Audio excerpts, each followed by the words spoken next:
Hi, ఈరోజు మా curry ఏమైనా చూపిస్తాను వచ్చింది. కోడి వేపుడు చేస్తున్నానండి. సూపర్ టేస్టీగా ఉంటుంది. అన్నీ కలిపేసి పెట్టుకున్నానండి. ఉప్పు, కారం, పసుపు, అల్లం పేస్టు, కొత్తిమీర, కరివేపాకు, నిమ్మరసం, పెరుగు అవన్నీ వేసేసి కలిపేసి ఒక గంట పక్కన పెట్టేశానండి.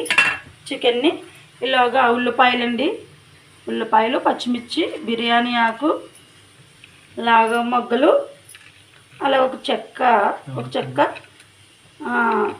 మొగ్గ, యాలక్కాయలు ఇవన్నీ వేసి కోడి వేపుడు చేసుకుందాం. వచ్చండి చూపిస్తాను. ఆయిల్ అయితే వేడికేసిందండి. ఫస్ట్ బిర్యానీ ఆకు వేసుకుందాం. అలాగే యాలక్కాయలు, లాంగ మొగ్గలు, చెక్క, మరాఠీ మొగ్గ, ఒక 3 పచ్చిమిర్చి, ఉల్లిపాయలు మొత్తం వేసేసుకుందామండి. వేసేసుకుని మనం బాగా ఉల్లిపాయ ముక్కలను బాగా వేపుకోవాలండి. కోడి వేపుల్లోకి టేస్ట్ అదిరిపోద్ది. ఉల్లిపాయలు అయితే బాగా వేగుతున్నాయండి. ఆయిల్ అనేది కొంచెం ఎక్కువగానే వేసుకోవాలి.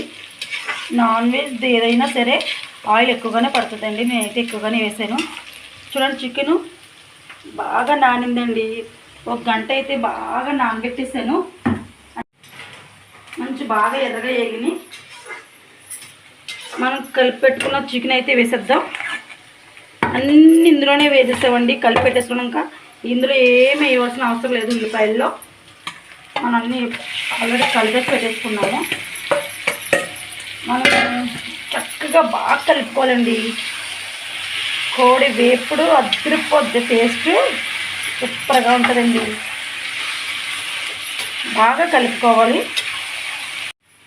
వావ్, కోడి వేపుడు సూపర్గా రెడీ అయిపోయిందండి. ఆంధ్ర కోడి వేపుడు సూపర్ రెడీ అయిపోయిందండి. చక్కగా ఎంత బాగా అయిందో చూడండి. టేస్ట్ చాలా బాగుంటుంది. కట్టేద్దాం గ్యాస్. లాస్ట్లో ఫైనల్గా కొత్తిమీర అయితే జల్లుదామండి. కొత్తిమీర ఇలా జల్లేసేసుకుని గ్యాస్ అయితే కట్టేసాను. మనం కట్టుకున్న తర్వాత కొత్తిమీర జల్లేసి ఇలా కలుపుకొని ఒకసారి ఆంధ్ర కోడి వేపుడు రెడీ. చాలా చాలా బాగుంటుంది టేస్టు. అలాగే ఒక లైక్, నా ఛానల్కి అయితే సబ్స్క్రైబ్ చేసుకోండి. బాయ్.